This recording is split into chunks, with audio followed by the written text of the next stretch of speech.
یہ تلوار جو ہماری عزت و آبرو ہے، ہم اس کو کبھی خود سے دور نہیں کریں گے۔ بندہ ایک چیز کا ارادہ رکھتا ہے مگر اللہ تعالیٰ دوسری چیز کا ارادہ رکھتا ہے۔ میں اللہ کی تلوار ہوں، میں خالد بن ولید ہوں۔ افواج کی طاقت مردوں کی طاقت میں نہیں، اللہ کی مدد میں ہوا کرتی ہے۔ جب اللہ تعالیٰ اپنے فضل و کرم مجھ پر نازل کرنا چاہتا ہے تو میرے دل میں اسلام کی محبت پیدا فرما دیتا ہے۔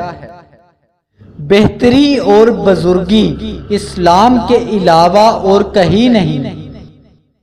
اگر دشمنان اسلام تم پر فتح یاب ہو بھی گئے تو تم غازی کہلاؤ گے۔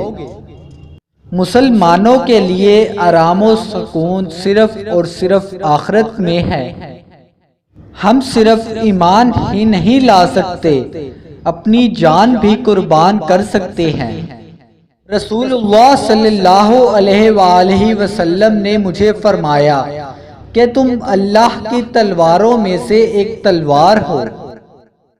اپنے حوصلے بلند رکھیں اور یاد رکھیں، مسلمانوں کو اس وقت تک کسی چیز سے خوف زدہ نہیں ہونا چاہیے جب تک اللہ تعالیٰ ان کے ساتھ ہے۔